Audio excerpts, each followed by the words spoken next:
우리 한 목소리로 읽어보겠습니다. 베드로 후서 1장 19절부터 21절입니다. 시작.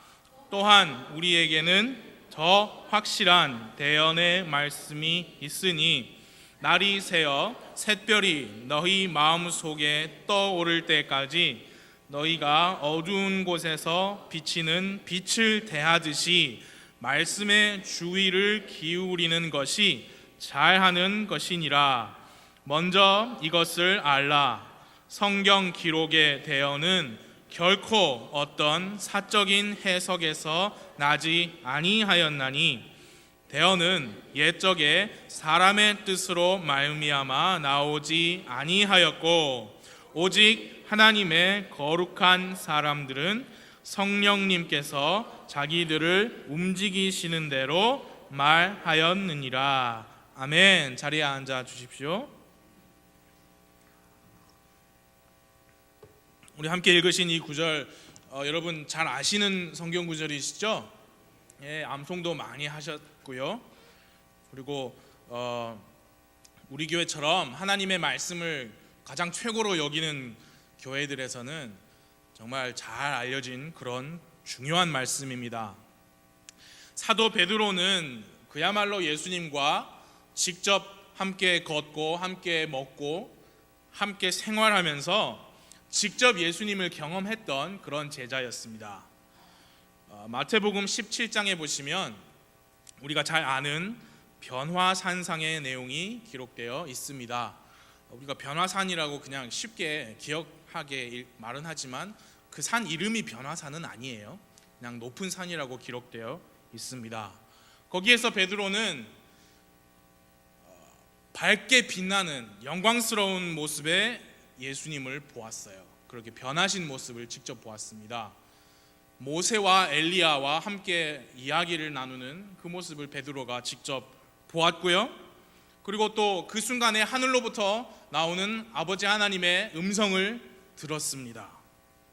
그 경험은 예수님의 12 제자들이 다 한 경험이 아니었고요. 베드로와 야고보와 요한 이 세 제자만 경험했던 특별한 순간이었습니다. 그런데 그런 경험을 한 베드로가 보고 들은 것보다 더 확실한 대언의 말씀이다, 더 확실하다고 합니다. 그래서 이 성경 기록은 확실합니다. 절대적인 진리입니다. 영원히 변하지 않습니다. 하늘에 정착된 하나님의 말씀들이고요. 이 성경 기록은요, 오류가 없어서 앞쪽에는 어떤 거에 대해서 이렇게 말했는데 그 똑같은 것을 가지고 뒤쪽에서는 전혀 다르게 말하는 그런 오류가 전혀 없습니다. 사도 베드로의 경험은 자기 자신이 기억하는 경험이잖아요. 그 사도 베드로는 오래전에 죽었습니다. 그 경험이 얼마나 황홀했던지 얼마나 엄청났던지 그 경험을 직접 한 베드로, 야고보, 요한은 다 죽었어요. 그러나 우리에게는 더 확실한 기록된 말씀이 있다는 사실이에요. 그래서 우리는 이 말씀을 읽으면서 그 베드로의 경험에 대해서 우리도 알 수 있습니다. 우리도 배울 수 있습니다. 이 성경은 사람이 쓴 것이 아니라 성령 하나님이 쓰셨기 때문이에요.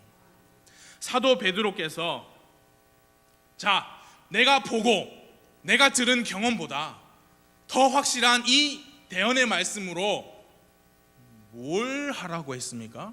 거기 보니까 19절 마지막 부분에 이 말씀에 주의를 기울이는 것이 잘하는 것이다 그랬죠. 그리고 그렇게 말씀하는 이유, 근거를 그 밑에 20절과 21절에서 말씀했습니다. 먼저 이것을 알라. 성경 기록의 대언은 결코 어떤 사적인 해석에서 나지 아니하였나니 대언은 옛적에 사람의 뜻으로 말미암아 나오지 아니하였고 오직 하나님의 거룩한 사람들은 누가? 성령님께서 자기들을 움직이시는 대로 말하였느니라. 성경 기록은 사람이 자기 마음대로 쓴 게 아니라 성령님께서 사람들을 움직이셔서 기록하게 하신 하나님의 말씀이기 때문에 이게 더 확실하다. 그럼 그거 가지고 뭘 할 것이냐? 주의를 기울이는 것이 잘하는 것이다. 그게 진리입니다. 진리는 제가 주일로 말씀드렸지만 변하지 않습니다. 변하는 것은 사람이죠. 이 말씀에 주의를 기울이라는 이 명령을 잘 받들어서 순종을 하든지 아니면 한 귀로 듣고 한 귀로 흘려버릴 것인지 하는 것은 사람의 몫이에요. 그래서 진리가 변하지 않는다면 그 다음 중요한 것은 무엇이냐? 이 말씀을 대하는 사람의 태도입니다. 태도. 그 말씀을 대하는 사람의 태도에 대해서 오늘 저녁에 먼저 구약 성경을 보면서요, 두 명의 사례를 먼저 우리가 보겠습니다. 그 둘 중에 한 명은 베드로 사도께서 말씀한 것처럼 하나님의 말씀에 주의를 기울였습니다. 그리고 다른 한 명은 그렇지 않았습니다. 먼저 살펴볼 그 첫 번째 사람은요, 조금 낯설 수도 있는데 요시야라는 왕입니다. 우리 오늘 저녁은 제가 길게는 안 하겠습니다. 주중이니까요. 그렇지만 성경을 좀 평소보다는 많이 찾을 겁니다. 역대기하 34장을 함께 같이 보시겠습니다. 역대기하 34장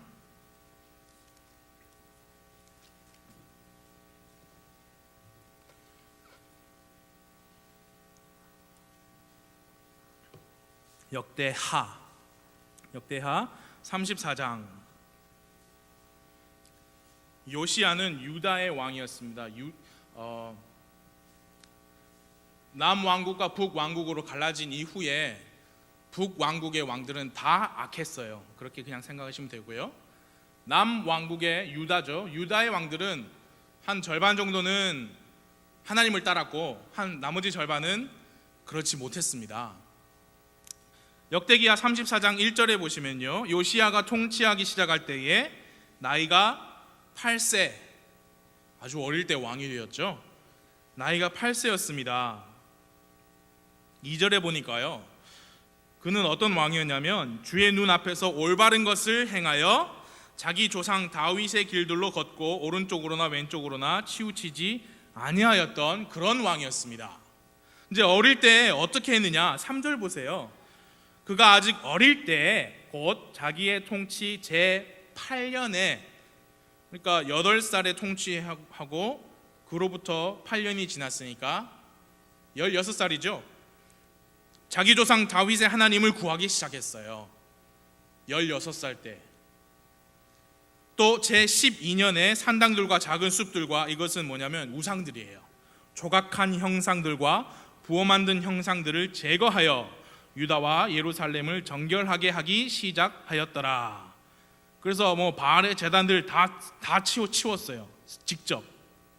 7절 보시면은 제단들과 작은 숲들을 허물며 새긴 형상들을 빻아 가루로 만들고 이스라엘 온 땅에 두루 있던 모든 우상을 찍어버린 뒤에 예루살렘으로 돌아왔더라. 아주 잘했죠. 이제 8절 이하의 내용이 뭐냐면, 이제 그가 자기 통치 제18년에, 그러니까 몇 살이에요? 26이죠.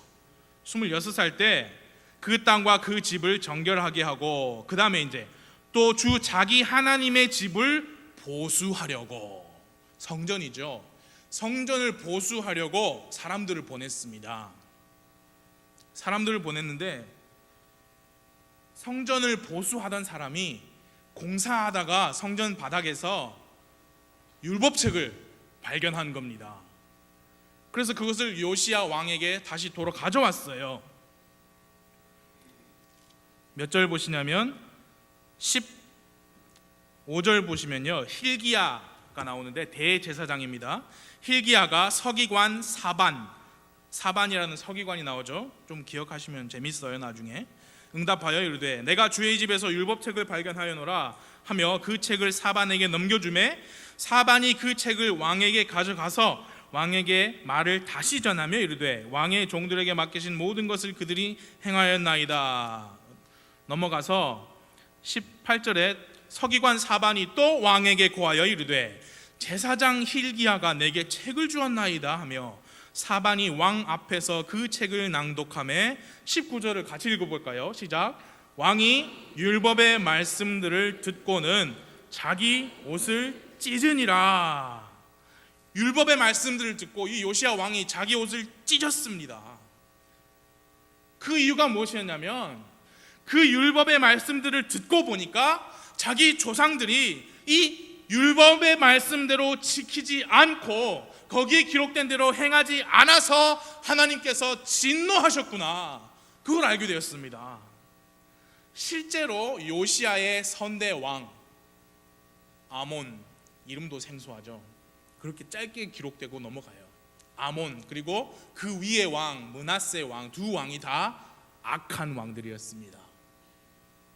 이제 요시야는 선대 왕들이 그냥 우상을 섬긴 게 아니라 하나님의 율법의 말씀을 거역하고 우상을 섬긴 것을 알고 옷을 찢어버린 거예요. 그래서 그 말씀에 주의를 기울입니다. 당장 사람을 보내서 이 하나님의 말씀에 대해서 좀 물어봐라. 이게 진짜 그 말씀이 맞느냐. 그래서 사람들이 가서 훌다라고 하는 여대언자에게 가서 여쭙니다. 그래서 그 훌다라는 대언자가 하나님의 말씀을 대언을 했습니다. 맞다. 제대로 하지 않으면 재앙이 온다. 그래서 긴 이야기를 짧게 말씀드리는 거예요. 요시야가 온 나라의 장로들을 함께 모으고요, 직접 그 율법책을 낭독해 주었습니다. 그는 주 앞에서 기록된 언약의 말씀들을 수행하기로 언약을 맺고요, 자기만 한 게 아니라 함께한 백성들도 다, 자 이제부터 우리는 하나님의 말씀에 따라 산다, 전부 다 그렇게 약속하게 한 거예요. 그리고 하나님께 드리는 경배를 회복했고 유월절, 무교절 지키는, 절기 지키는 것을 회복시켰습니다. 그래서 요시야 왕은 하나님의 말씀에 주의를 잘 기울였습니다. 그 결과가 단적인 결과인데요, 34장 33절에 보시면 요시야가 이스라엘 자손에게 속한 모든 지역에서 모든 가증한 것을 제거하고 이스라엘에 있던 모든 사람들로 하여금 주 그들의 하나님을 섬기게, 곧 그분을 섬기게 하였으므로 그의 평생 동안 그들이 주 자기 조상들의 하나님을 따르는 일에서 떠나지 아니하였더라. 정말 훌륭한 왕이 된 거죠. 하나님의 백성들이 하나님을 따르고 섬기게 하였습니다. 적어도 요시야가 살아있는 동안에는 그렇게 되었습니다. 이제 요시야를 봤으니까 다른 인물을 보겠습니다. 구약 성경 예레미야 36장을 펴주십시오. 구약 성경 예레미야 36장입니다.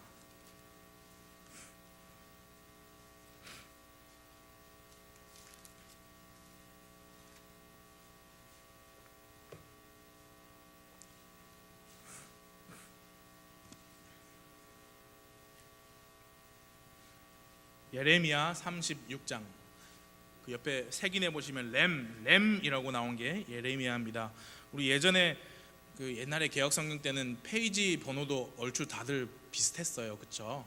그래서 페이지 수도 자주 말하고는 했는데 지금은 뭐 괜찮으십니까? 예. 예레미야 36장 찾으셨어요?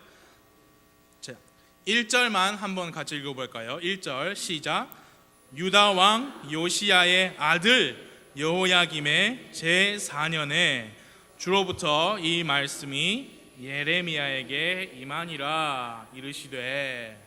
자, 두 번째 인물은 아까 우리가 보았던 요시야의 아들이에요. 이름이 여호야김. 왕의 아들이니까 이 사람도 왕이었겠죠. 다른 성경의 다른 곳을 보니까 이 여호야김은 25살에 왕이 되었어요. 그리고 제 4년이니까 29살인 거죠. 그때에 하나님의 말씀이 예레미야 대언자에게 임한 거예요. 그래서 말씀하셨습니다. 제가 읽을게요. 2절부터 너는 두루마리 책을 가져다가 내가 네게 말하던 날로부터 곧 요시야 시대로부터 이날까지 이스라엘과 유다와 모든 민족들을 향하여 내가 내게 이른 모든 말을 그 안에 기록하라. 혹시 유다의 집이 내가 그들에게 행하려고 작정하는 모든 재앙에 대하여 듣고 그들이 각각 자기의 악한 길에서 돌이키면 내가 그들의 불법과 그들의 죄를 용서하리라. 내 말을 다 기록해라. 그래서 그 기록된 말씀을 그 악한 세대가 보고 돌이키면 내가 용서를 하고 싶다. 그래서 말씀을 기록하게 한 겁니다.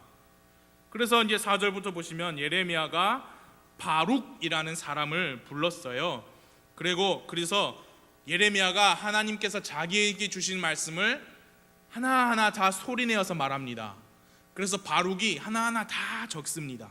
두루마리 책에 다 적고 바룩한테 야, 네가 이거를 예루살렘의 성전에 가지고 가라. 나는 갈 수가 없으니까 네가 가서 사람들에게 읽어주어라. 유다의 귀에 읽어주어라. 혹시 그들이 그걸 듣고 하나님께 간구하면서 하나님께 돌이킬지 모른다. 그렇게 바룩이라는 사람을 두루마리를 주어서 보냈습니다.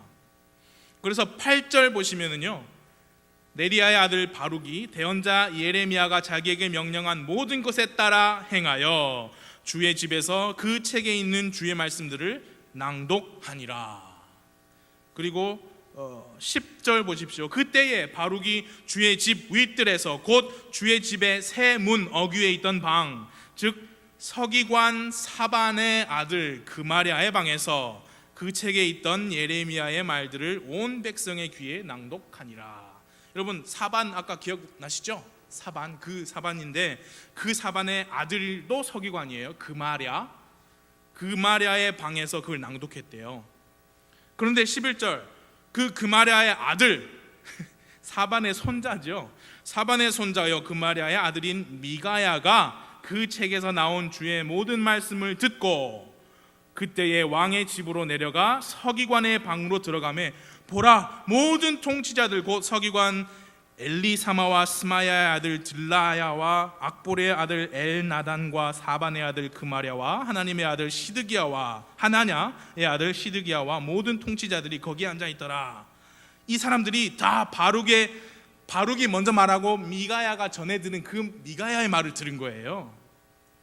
그래서 14절에 보면은 그 사람 데리고 오라, 두루마리를 내 손에 들고 오라 하였으므로 네리야의 아들 바룩이 그 두루마리를 자기 손에 들고 그들에게로 오매 앉아서 그것을 우리 귀에 낭독하라 하니 바룩이 그것을 그들의 귀에 낭독하니라. 그리고 그들의 반응이 16절에 나오죠. 모든 말씀을 듣고 서로 두려워하며 바룩에게 이르되 우리가 반드시 이 모든 말을 왕에게 고하리라 하고. 야, 이게 하나님의 말씀이구나. 그리고 거기 읽어보시면 더 재밌어요. 어떻게 이걸 기록해야 되냐 하니까 바룩이 그들에게 대답하여 이르되 그가 내게 자기 입으로, 예레미야 선지 대언자죠, 자기 입으로 이 모든 말씀을 소리내어 말함으로 내가 잉크로 이 책에 그것들을 기록하였노라. 이게 하나님의 말씀이 우리에게 전해 내려온 방법이에요. 말씀을 들은 대로 성령님께서 움직이신 대로 기록하였다 했잖아요. 예. 야, 그래서 서기관들이 야, 너 바룩 그리고 너의 선생 예레미야 어디 가서 숨어 있어. 그리고 왕에게 그걸 가져갑니다. 21절 보십시오. 이에 왕이 여후디를 보내어 그 두루마리를 가져오게 하매 여후디가 서기관 엘리사마의 방에서 그 두루마리를 가져다가 왕과 왕 곁에 서 있던 모든 통치자들의 귀에 그것을 낭독하니라. 왕 앞에서 그리고 통치자들 앞에서 하나님의 그 말씀을 낭독했습니다. 이제 왕은 9월에 겨울인가 봐요. 집에 앉아 있고 왕 앞에는 불타는 화로에 불이 있더라. 23절 같이 읽어볼까요? 시작. 여후디가 서너 쪽을 낭독했을 때 그가 펜칼로 그것을 찢어 화로 위에 불에 던져서 마침내 그 두루마리 전부를 화로 위에 불에서 소멸시켰더라. 어떻게 했어요? 낭독하고 있는데 펜나이프라고 영어로 펜나이프라고 그랬는데 정확히는 모르겠습니다. 펜은 펜이죠. 여기에 칼이 있었나 봐요. 낭독하고 있는데 그 펜칼로 찢고 앞에 불타는 화로에 집어넣어서 다 태워버렸습니다.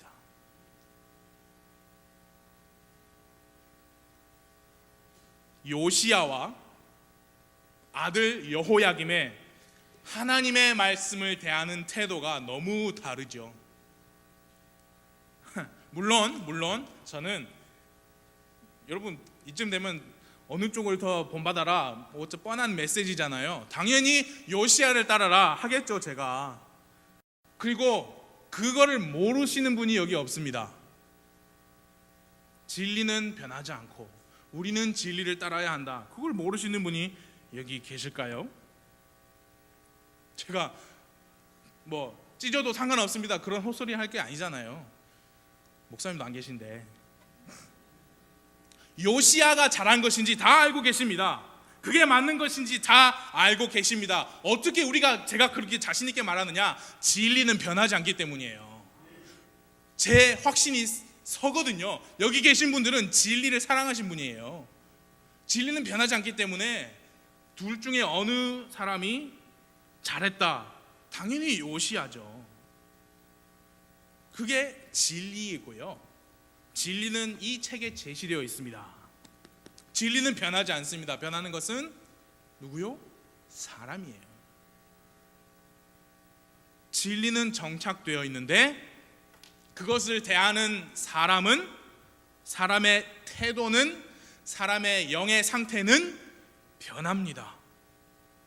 한때는 말씀을 읽으면서 진리를 깨닫고 진리를 공부하고 그 진리를 나에게 적용하면서 그 진리에서부터 오는 기쁨, 만족, 자유를 누립니다. 말씀이 너무 달콤하고 성경이 있는 것이 너무 즐거워요.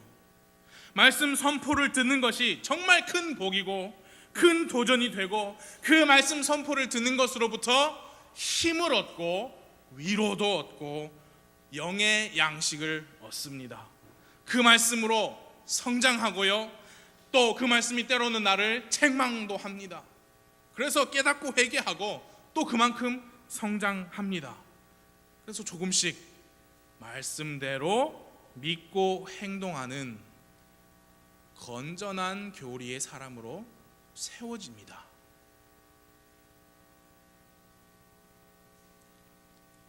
그런데 그 말씀이 그렇게 좋다가도 또 어떤 때는 성경이 잘 안 읽혀지고 말씀 선포 듣는 것이 너무 힘들고 지루해지고 똑같은 말씀 계속 하시는 것 같고 때로는 그 말씀 들으면서 화도 납니다. 너무 지나친 거 아니야? 너무 직설적 아니야? 너무 책망만 한다. 너무 강하다. 그런 말씀을 향한 불평과 불만이 나오기도 하는 게 우리 사람이에요. 진리는 변함이 없는데 사람이 변합니다. 사람의 상태에 따라 그 말씀을 대하는 사람의 태도에 따라서 이 진리를 대하는 사람의 태도에 따라서 그 진리가 가지고 있는 능력이 그 사람에게 나타나는 정도가 달라집니다. 말씀에는 문제 없어요. 이 진리에는 문제가 없습니다. 건전한 교리가 문제가 있는 게 아니고요. 그 말씀의 능력이 내 삶에서 나타나지가 않는 것은 말씀 때문이 아니에요. 사람의 태도 때문이죠.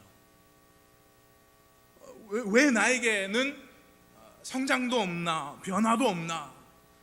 우리 목사님이 능력이 좀 떨어지는 거 아닌가? 왜 우리 아이는 계속 교회를 다니는데 변화가 없나? 부목사님이 능력이 없는 거 아닌가? 예, 다 부족한 사람이에요. 그러나 우리가 이 책을 가르친다면 우리가 가르치는 진리는 문제가 없어요. 진리에는 문제가 없는데 왜 진리를 가르치고 선포하는 일 대신에 다른 것을 찾아야 합니까? 왜 요즘 추세가 그래요. 어린아이들, 청소년들이 좋아하는 것을 찾아서 해야 해요. 그래야 교회를 안 떠난다. 왜 여러분 진리는 변함이 없는데 왜 메시지는 계속 바뀌어야 됩니까? 왜 가수 박진영 씨가 하나님을 믿게 된 그 내용을 설교 시간에 꼭 해야만 그게 더 효과가 있다고 생각을 합니까? 말씀이 부족합니까? 여러분 말씀에 문제가 있습니까? 문제는 사람이에요. 말씀에 문제가 아닌데, 말씀에 문제가 있는 게 아닌데 공격은 말씀만 계속 공격을 당합니다. 그거 너무 옛날 방식입니다. 너무 옛날 스타일 말씀 선포 아닙니까? 옛날 방식은 안 돼요. 지루해요. 재미없어요. 뭔가 획기적인 게 필요합니다. 그래서 영상을 사용해야 된다. 조명을 사용해야 된다. 특수 효과를 사용해야 된다. 연예인 불러서 간증시켜야 된다. 가수 불러서 찬송시켜야 된다. 여러분 요즘 대형 교회들 예배 실황이라고 나오는 걸 보면 예배당인지 공연장인지 분간이 안 돼요. 문제는 사람에게 있고 진리에 있지 않은데 왜 그 진리를 선포하는 이 행동을 계속 바꾸어야 하는지 사람이 바꾸어야죠. 사람이 자기 자신을 돌아보고 변해야 합니다. 그럼 왜 부목사님 수요일 날 오시는 분들은 다 신실하신 분들인데 왜 그렇게 말씀을 하세요? 혹시 그렇게 안 하시겠지만 생각하시면 사람이 변한다고 하잖아요. 우리도 예외가 아니라는 거예요. 우리는 다 신실해. 그 순간 사탄이 공격합니다. 우리도 변해요. 그래서 문제가 있으면 사람한테 문제를 해결해야죠. 그렇죠? 문제는 단계별로 착착 이거 먼저 보세요. 여러분 그런 경험 한 번쯤은 있으시죠? 인터넷이 안 됩니다. 뭐가 안 됩니다. 그러면 전화해서 먼저 전원 코드를 껐다가 빼봤다가 다시 켜보세요. 뭘 해보세요. 한 단계 한 단계 가죠. 오늘 세 단계 문제 해결. 뭘 해결하느냐? 하나님의 말씀을 대하는 태도 체크예요. 체크. 첫 번째, 나의 마음이 하나님을 향하여 교만하지는 않는가? 하나님을 향한 나의 마음이 교만하지는 않는가? 그걸 먼저 보셔야 해요. 요시야가 그 율법책을 듣고 사람을 보냈습니다. 여대언자 훌다에게 그 사람들이 가서 그 말을 듣는데 그 여대언자가 요시야 왕에 대해서 이렇게 말했어요. 제가 읽어드릴게요. 하나님의 말들을 내가 들을 때에 내 마음이 연하여 내가 하나님 앞에서 내 자신을 낮추고 내 앞에서 내 자신을 낮추며 내 옷을 찢고 내 앞에서 울었으므로 나도 내 말을 들었노라. 역대하 34장 27절이에요. 요시야의 마음이 연했다. 여러분 고기가 질긴 거 반대가 연한 그 연한 거예요. 텐더. 마음이 부드러웠다는 거예요. 여러분 하나님의 말씀을 향해서 부드러운 마음을 가지시기 바랍니다. 딱딱하면 아무것도 안 들어가요. 자신을 낮추었다 했습니다. 하나님의 말씀을 대할 때 나의 마음이 부드러운가? 나는 하나님 앞에서 나 자신을 낮추는 겸손한 태도를 가지고 있는가? 그거를 점검해 보셔야 합니다. 반대로 여호야김은 하나님의 말씀을 낭독하는 와중에 칼로 그 두루마리를 찢어버렸죠. 극도로 교만한 태도를 가지고 있었습니다. 말씀이 나에게 말씀하시게 해야 합니다. 여러분 이 말을 이해하십니까? 이건 변함없어요. 이거 어디 가지 않습니다. 변하는 건 사람이지. 그러니까 우리 사람이 이 말씀을 나에게 말씀하시게 해야 해요. 그건 우리 책임이고요. 그 시작은 무엇이냐? 말씀을 향한 겸손한 태도를 가지는 것입니다. 말씀의 권위를 인정하는 것입니다. 골로새서 3장 16절에 이렇게 말씀합니다. 그리스도의 말씀이 너희 속에 모든 지혜로 풍부히 거하게 하여. 그러니까 그리스도의 말씀이 내 속에 풍부한 지혜로 내가 거하게 해야 되는 거예요. 내가. 여러분 4년 전인가요? 겨울왕국 어딜 가나 그 노래를 지겹게 들으셨을 거예요. Let it go 하면서. 뭘 let it go 하라는지는 저는 몰라요. 그러니까 그것을 가게 let it go, 그것을 가게 해라는 거예요. Let the word of God dwell in you. 그러니까 하나님의 말씀이 너희 속에 거하게 네가 그렇게 허락해라. 네가 그렇게 허락해라. 우리에게 달린 겁니다. 말씀을 향하여 교만한 사람은 절대로 그 말씀을 마음속에 거하게 하지 않을 거예요. 그 말씀보다 더 강한 게 있다, 그렇게 생각할 거예요. 내 생각이 더 중요하다, 내 성질이 더 강하다, 내가 알고 있는 구청에 시청에 검찰에 알고 있는 안무개가 더 강하다, 그렇게 생각하는 사람들은 말씀을 자기 속에 거하게 하지 않을 겁니다. 변화, 능력, 말씀의 능력, 말씀의 능력으로 인한 변화는 나의 태도에서 시작합니다. 그 말씀을 향한 나의 태도가 겸손한가? 나의 마음이 하나님을 향하여 교만하지는 않은가? 두 번째, 내 안에 계신 성령님을 내가 슬프게 하고 있지 않은가? 우리가 본문에 읽었지만요, 베드로후서 1장 21절 보시면 하나님의 거룩한 사람들은 성령님께서 자기들을 움직이는 대로 말하였느니라 했죠. 그래서 이 말씀의 저자는 성령님이십니다. 그렇다면 이 말씀의 진리를 가장 잘 아시는 분도 성령님이세요. 성령님은 저자이실 뿐만이 아니라 이 말씀의 교사이시기도 해요.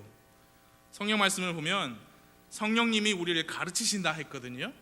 고린도전서 2장 13절에 보면요, 또한 우리가 그것들을 말하되 사람의 지혜가 가르치는 말로 하지 아니하고 성령님께서 가르치시는 말로 하나니 곧 영적인 것들은 영적인 것으로 비교하느니라.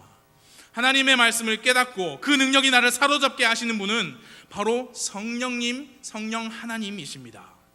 그래서 성령님이 하나님이시니까 이 말씀을 우리에게 가르치시는 그 일에 실패하실 리가 없습니다. 문제는 이 말씀도 아니고 교사이신 성령님도 아니고 나에게 있어요. 왜 나의 삶에는 말씀의 능력이 나타나질 않는가?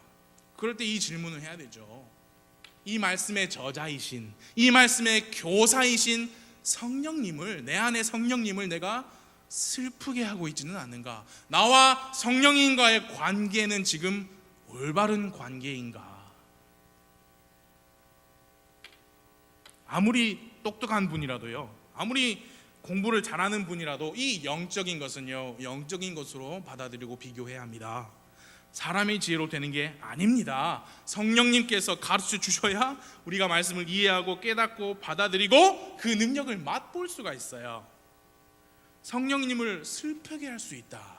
우리 함께 에베소서 4장을 펴주십시오. 신약 성경에 에베소서 4장 30절부터 보시면요,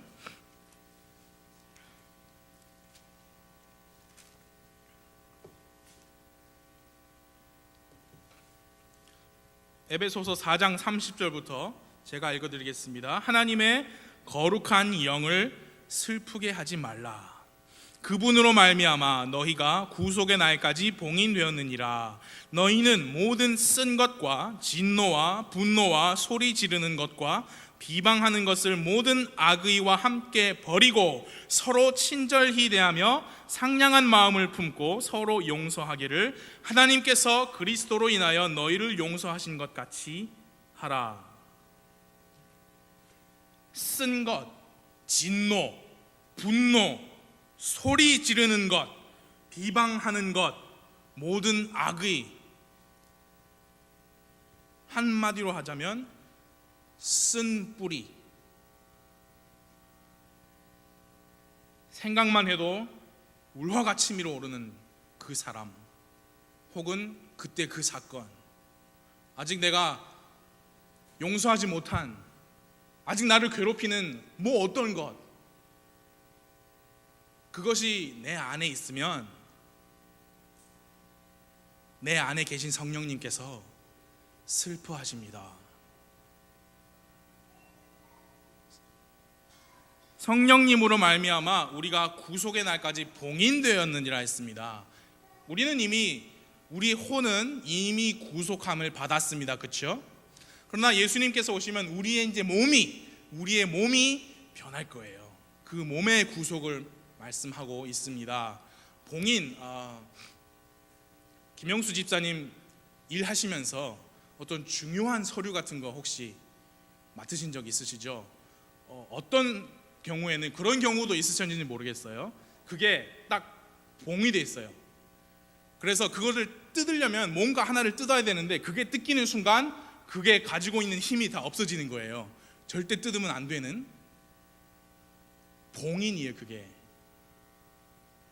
성령님께서 우리 안에 내주하시는 이유는 이 몸이 우리 몸 안에 계신데요, 이 안에 계신데 우리의 몸이 앞으로, 이 몸은요 손대지 마십시오, 앞으로 변화될 몸입니다 라고 딱 봉하고 계신 거예요.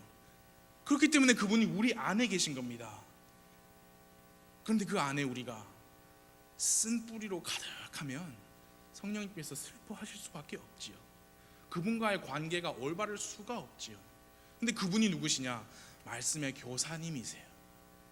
그래서 성령님과의 관계가 올바르지 않고, 다른 말로 설교 시간에 그 생각만 하는 거예요. 그 사람 떠오르고, 그 나를 괴롭히는 그 뭔가, 그거에 대한 쓴뿌리로 있으면 아무리 진리인들, 그게 성령님께서 잘 가르쳐 주시지 못하시죠. 그래서 체크하는 거예요. 먼저 나는 교만하진 않는가. 두 번째는 성령님, 내 안에 계신 성령님 잘 계신가. 나와 지금 올바른 관계, 친밀한 관계를 가지고 있는가. 그걸 체크를 해야 합니다. 마지막으로 이것입니다. 이렇게 체크해 보셔야 돼요. 과연 나는 정말로 말씀을 믿는가? 단순한 말이지만 예수님께서 사역을 하시면서 많은 기적들을 베푸시고 많은 사람들이 그분을 따랐습니다. 그런데 고향에 가셨어요. 고향에 가보니까 목수 요셉의 아들 아니야? 그러면서 성경에서 뭐라고 말하냐면, 그들이 믿지 아니함으로 거기서는 능력 있는 일들을 많이 행하지 아니하시니라 했어요. 믿음은요 하나님을 움직입니다. 예수님이 능력이 없으셔서 고향에서 능력 있는 많은 일들을 못 하신 거예요? 그렇지 않습니다. 고향에 가니까 갑자기 능력이 쑥 떨어져서 그런 게 아니고요, 그 사람들이 믿지 않아서예요. 여러분 잘 아시는 말씀, 데살로니가전서 2장 13절에 이런 까닭에 우리가 또한 하나님께 끊임없이 감사를 드림은 너희가 우리에게서 들은 하나님의 말씀을 받을 때에 그것을 사람들의 말로 받지 아니하고 하나님의 말씀으로 받았기 때문이니 진실로 그러하도다. 잘 들어보세요. 그 말씀이 또한 믿는 너희 안에서 효력 있게 일하느니라. 이게 체크리스트예요. 말씀이 내 안에서 효력 있게 일하는가를 보려면 나는 과연 그 말씀을 정말 믿는가? 믿음장이라고 하는 히브리서 11장, 믿음으로 아벨은, 믿음으로 노아는, 믿음으로 아브라함은, 믿음으로 모세는, 그 다음에 행동한 것들이 쫙 나옵니다. 믿었기 때문에 행동한 거지요. 믿음으로써 효력 있게 말씀의 능력이 나타난 거죠. 뭐 단순한 진리이지만 한번 우리를 봐야 돼요. 나는 진짜 말씀을 믿는가? 시편 119편 89절에 오 주여 주의 말씀은 영원히 하늘에 정착되어 싸우며 했습니다. 하나님의 말씀이, 하나님의 단어들이 하늘에 영원히 정착되어 있고 그건 어디 가지 않습니다. 변하지도 않고요. 그 진리가 영원히 확실한, 영원히 서 있는 진리인데 그 진리의 말씀이 나의 삶을 지배하고 있지 않는다면 그 말씀에 문제가 있는 것이 아니라 우리가 우리 자신을 돌아봐야 합니다. 하나님의 앞에서 나는 교만하지 않는가? 교만하지 않는가? 많은 생각을 하게 돼요. 분명히 말씀을 전했는데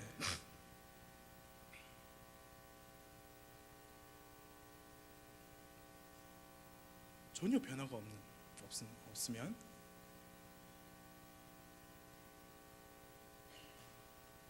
많은 생각을 하게 돼요. 그걸 알고 있을 텐데 왜 이렇게 변하지가 않나? 내가 그럼 진짜 능력이 없나? 아니면 무시하나? 뭐 그러다 말죠. 선포자의 일은 선포니까요. 듣는 분들은 내가 이 말씀에 첫 번째 이걸 믿나? 그리고 이 말씀을 나한테 적용해서 이 영역에서 이렇게 바꾸라고 말씀을 하는데 그렇게 내가 직접 바꿀 만큼 나는 이 말씀 앞에서 겸손한가? 바꾸지 않는다면 그건 교만이죠. 그렇게 말씀하세요. 그런 거죠. 그냥 훅 찢어버리는 거랑 마찬가지잖아요. 아니, 겸손한가? 그리고 이 말씀을 나에게 가르쳐 주시고 나를 인도하시고 지도해 주시고 도전해 주실 성령님이 내 안에 분명히 계신데 나는 그분과 관계가 올바른 관계를 맺고 있는가? 아니면 그러지 못하고 성령님 대신 다른 어떤 그 누군가 내 마음을 사로잡고 쓴뿌리가 너무 가득해서 성령님이 내 안에서 슬프고 계시진 않는가? 여러분, 이 말씀을 함께 나누는 이유는 우리는 변하기 마련이에요. 우리가 조금만 방패를 놓아버리면 사탄은요 복음 없는 교회에 관심 없습니다. 말씀 없는 교회에 관심 없습니다. 사탄은 우리 교회 같은 말씀이 있는 교회를 공격하려고 하죠. 그건 우리예요. 여러분과 저예요. 이 말씀은 문제 없어요. 우리 자신을 돌아보기 바랍니다. 요시야처럼 정말 말씀 앞에 겸손하고 그 말씀에 비추어서 내가 잘 못하고 있다면 정말 그 통탄함에 옷을 찢는 그런 마음, 그렇게 우리 가끔 돌아봐야지. 안 그러면요 그냥 편해지는 거예요. 여러분, 교회 생활이 편하시면 안 돼요. 교회 생활이 편하기만 하면 안 돼요. 여기서 나가는 말씀 때문에 매우 불편하셔야 되고요, 매우 바쁘셔야 해요. 계속 자기 자신을 체크하는 걸로 매우 바쁘셔야 합니다. 편하시면 안 돼요. 내 신앙생활 편하기만 한가? 한번 돌아보시기 바랍니다. 기도하겠습니다.